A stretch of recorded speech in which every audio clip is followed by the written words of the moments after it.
Hash, hash, hash, the stranger in the woods. Sarah loved the woods behind her grandparents' house. She'd spent countless summers exploring the trails, climbing trees, and enjoying the peaceful solitude. This summer was no different, and she found herself once again drawn to the dense forest. One evening, as the sun began to set, Sarah decided to take a quick walk before dinner. The woods were calm, the air filled with the sounds of chirping birds and rustling leaves. She ventured deeper than usual, following a narrow path she'd never noticed before. As she walked, she felt an inexplicable unease. The shadows grew longer, and the woods seemed to close in around her. She told herself it was just her imagination, but the feeling persisted.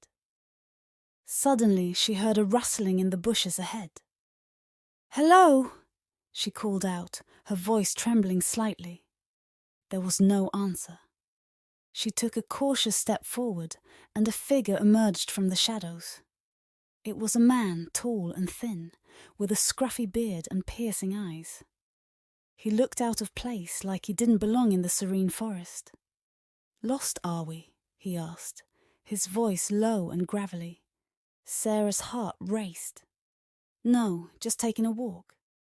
I should be heading back now." The man's eyes narrowed. "It's getting dark. You shouldn't be out here alone." "I know," she replied, trying to keep her voice steady. "I'll be fine. Thanks for the concern." She turned to leave, but the man grabbed her arm. "Wait! I need your help." Fear surged through Sarah. "Let go of me!" The man released her arm, his expression softening. "Please, I'm not going to hurt you. My car broke down a few miles back, and I've been lost in these woods for hours. I just need directions." Sarah hesitated, unsure whether to trust him. But his desperation seemed genuine. "All right. The main road is about a mile that way," she said, pointing back the way she came. "You'll find my grandparents' house there. They can help you." The man nodded, relief washing over his face. "Thank you. I'm sorry if I scared you." "It's okay," Sarah said, taking a step back. "Just be careful." She hurried back along the path, glancing over her shoulder to make sure the man wasn't following her. As she neared her grandparents' house, the unease began to fade. She told her grandparents about the encounter, and they promised to call the authorities to check on the man. The next morning, the police came by to speak with Sarah. They had found the man's car abandoned on the main road, but there was no sign of him in the woods. Sarah described the man to them, but they seemed puzzled.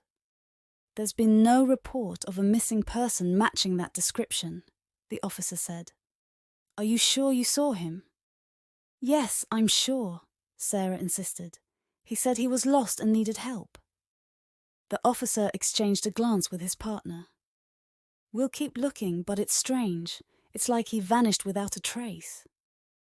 Days turned into weeks, and the mysterious stranger was never found.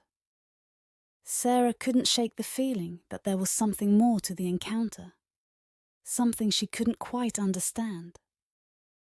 Every time she walked in the woods, she felt like she was being watched, as if the stranger was still out there, hidden among the trees, waiting.